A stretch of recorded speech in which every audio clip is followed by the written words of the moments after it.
Hi everyone, welcome back to a new mini vlog. আজকের দিনটা আমাদের জীবনে খুব খুব খুব স্পেশাল। আজকে আমাদের সেকেন্ড ম্যারেজ অ্যানিভার্সারি। দেখতে দেখতে ২ বছর যেন একদম ঝড়ের মতো বেরিয়ে গেল।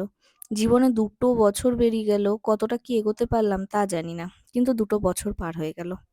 রাতের বেলায় আমরা রাত ১২টায় একদম একটা ছোট্ট কেক দুজন মিলে ভেঙে চুরে ভাগাভাগি করে খেলাম। তারপরে ঘরে দেখলাম এক প্যাকেট জেমস আছে, জেমসও খেলাম। দুজন দুজনের মতন ব্যস্ত থাকি। ও দোকান-টোকান নিয়ে ব্যস্ত থাকে। আমি পড়াশোনা, দোকান, সংসার, ঘর-বাড়ি সবকিছু নিয়ে ব্যস্ত। তারপরে আমি আমার ১ম গিফটটা আনবক্সিং করলাম। এটা আমাকে আমার শ্বশুরমশাই দিয়েছে অ্যানিভার্সারিতে।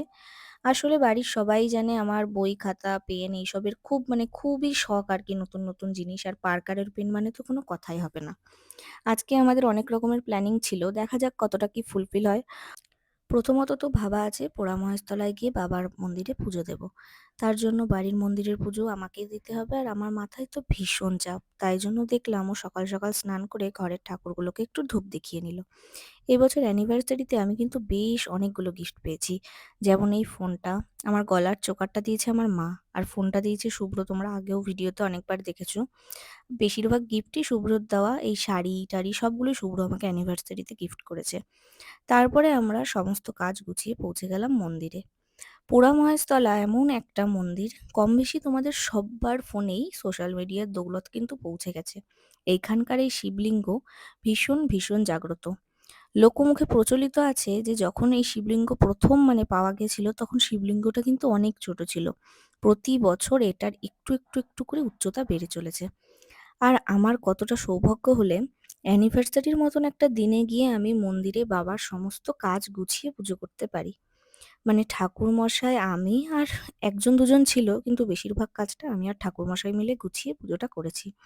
আমার নিজেরও এতটা আনন্দ হচ্ছিল মনে মনে, যে খুব যখন ভিড় থাকে, যেমন ধরো শিবরাত্রির দিন আমি এবছর শিবরাত্রি করতে পারিনি। গত বছরও করতে পারিনি। বা আমাদের এখানে একটা অনুষ্ঠান হয়, শিবের মাথায় জল ঢালে। সে অনেক দূর থেকে গঙ্গার থেকে জল বয়ে এনে। সেইসব দিনগুলোতে এত ভিড় থাকে, সেইভাবে না করা যায় না পুজোটা। আজকে যেন মন প্রাণ ভরে ভগবানকে পুজো দিলাম।